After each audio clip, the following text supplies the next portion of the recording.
think the first thing that the industry needs to do to start capturing those consumers that have a greater demand for personalization is to make sure that they're capturing all the data that allows them to define and understand their customers. Right now you see a lot of companies with data existing in different silos. So you'll have your purchase or your transaction data in your point of sale system. You'll have your email marketing data in your email marketing system. You'll have your social media data in another system.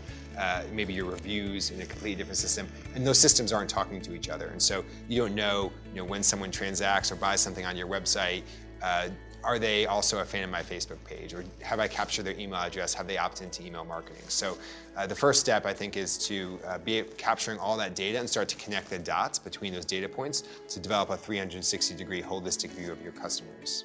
On the one hand, hoteliers have to begin to accept that technology is really out of their hands insofar that it's driven by consumers and not them. That's a really important shift in the industry. At the same time, I do believe that academia in particular, but hoteliers and hotel brands in general as well, have to become much more embracing of what technology can do. And academia in particular has to start educating folks that both understand hotels at a much deeper level and at the same time understand technology at a very deep level. So I think with the advent of Airbnb, that's really changed how our guests are traveling and how they expect to travel in the future.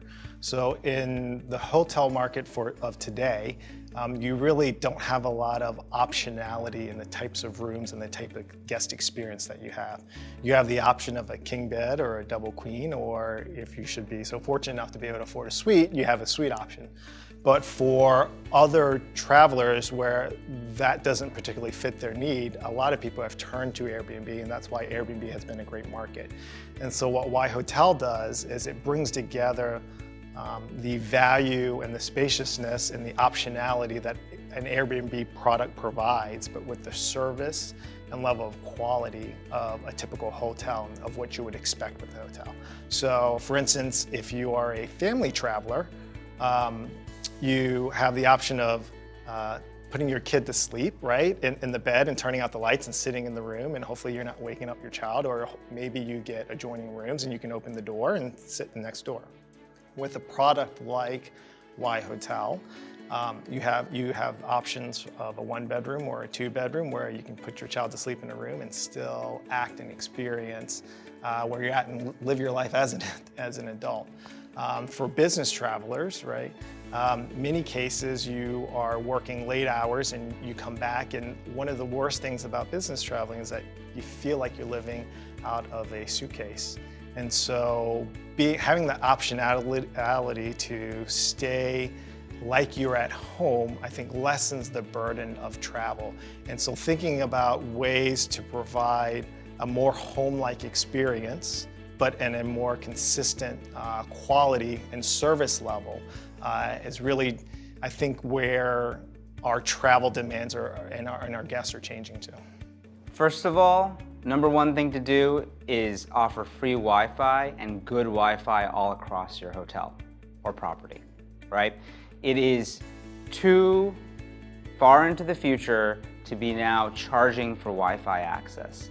You know, back a decade or two ago, you might be driving across the highway and see a hotel that advertises free color TV or free cable.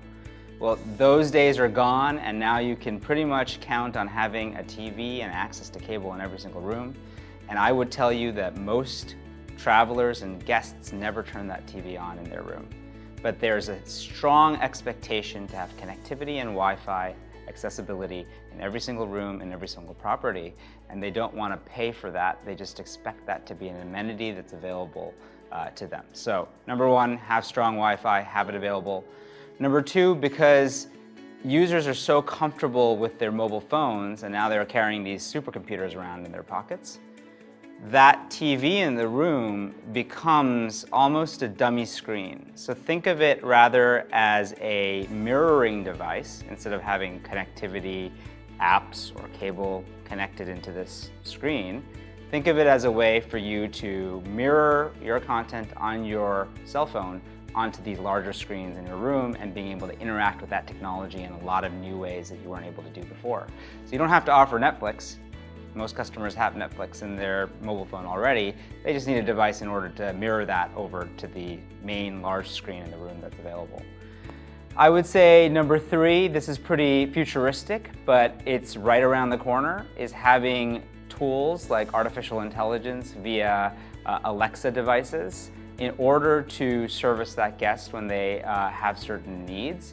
So think about what your guests need from a back-of-the-house operational standpoint. What are the top 5 needs that they might have, and build those skill sets and find those skill sets to add into those Alexa or voice recognition type software that connect directly into the back of the house, so that when a guest needs a towel, that towel appears through a voice chat device through artificial intelligence. When they might need an amenity kit, that amenity kit is there as well, right?